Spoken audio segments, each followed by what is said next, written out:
Hey guys, in this lesson we're going to do 7.3 and 7.4.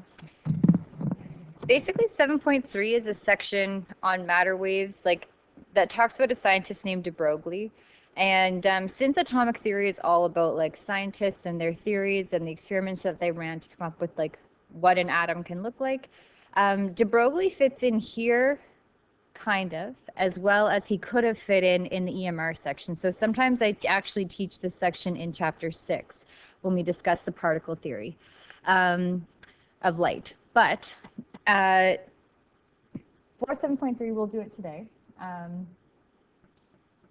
DeBroglie was a scientist that came up with the idea that since waves or light waves could act as particles, then why couldn't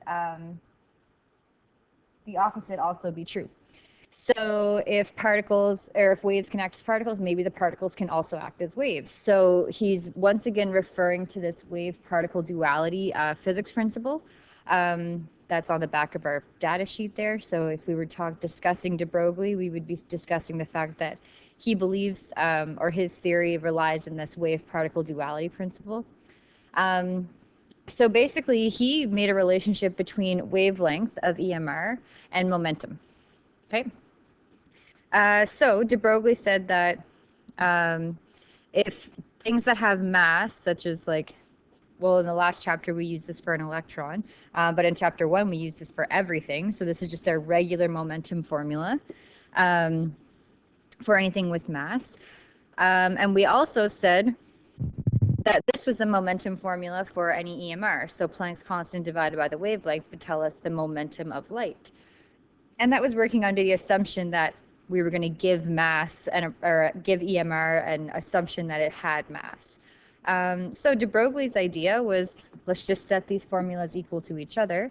So he took h lambda equals mv and basically just rearranged for lambda. So multiply the wavelength up, divide mass and volume down, and this is the version of DeBroglie's formula that we're the most comfortable with. So he just said, if both of these formulas right here can equal momentum, can't they equal each other? And that's using the law of wave-particle duality. Okay, so using that principle. So here's our new formula. H, Planck's constant. M will typically be the mass of an electron most of the time. Okay, it depends on what they're discussing in the question. So we're saying that particles can act like waves, so we're saying the assumption would be that we're going to use some subatomic particle. It could be an electron, it could be a proton, it could be a positron. So just to be clear, a positron is just a positive electron. Okay, so if we're using a positron, it would have the same mass as an electron. If we're using a proton, we can look up its mass. So in each question, you'll know what type of particle you're using. Therefore, look up its mass in your data book, or it will give you a mass to just use. So he said that experimentally they could figure out that small masses at high speeds had a wavelength they could actually detect.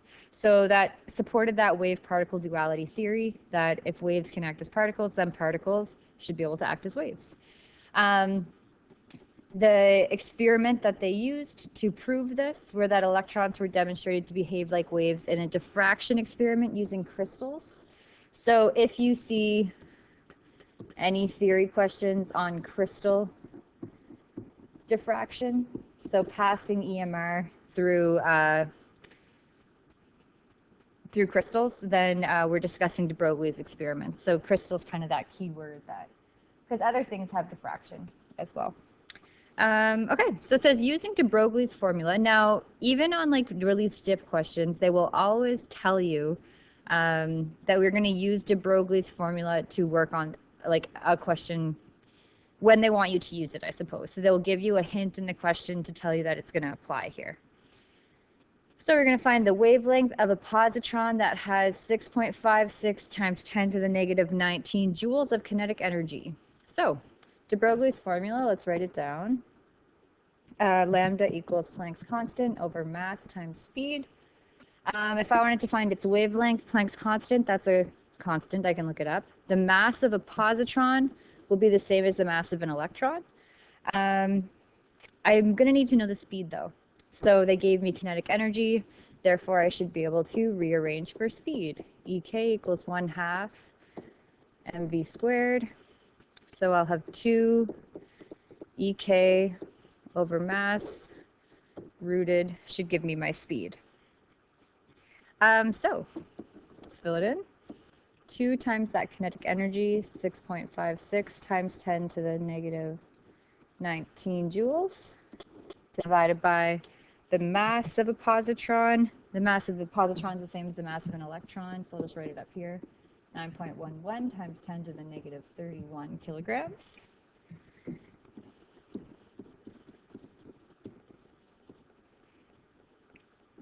And when I do the math on that, sorry, I gotta type it in my calculator here.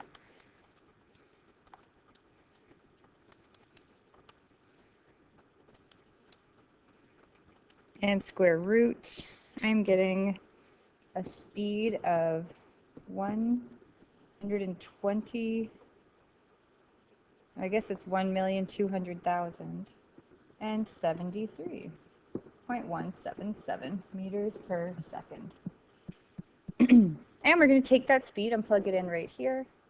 So to solve my actual question for wavelength, I'm going to use Planck's constant, 6.63 times 10 to the negative 34. Oh, get out of here. Divided by the mass of an electron, positron, I suppose. And I'll just draw an arrow to this bracket right here, so I'm going to carry that with me. I think I'll solve the bottom first. I'll just like keep that number in my calculator and times it by the mass of an electron. And then I'll take Planck's constant and divide it by what I'm getting here. So I'm getting 6.06. Let's write it in a new color. 6.06439 times 10 to the negative 10. For sig digs, we can only have 3. So 6.06. 6.06 times 10 to the negative 10. And like I said before, in these questions, you'll see that in every example in the workbook. So on the next page here, I'm just asking you to do numbers 1 through 7. There's only 7 questions in this section, which is why I think I'm also going to discuss 7.4 right now. So this is going to be like 7.3 and 7.4. Actually, no, I think I'll make a separate video for 7.4. So this will just be 7.3. I'm going to make it separate because I think next year I might use this video for chapter 6 instead, so I don't want to have them stuck together. So try number 1 through 7, and like I said, you'll notice that in every question they say use a DeBroglie wavelength. So that means that they're obviously we're calculating a wavelength, but we're communicating that we understand it's a DeBroglie wavelength. So we have working under the assumption that the wave-particle duality principle is going to work here. Okay, let me know if you need any help with 7.3.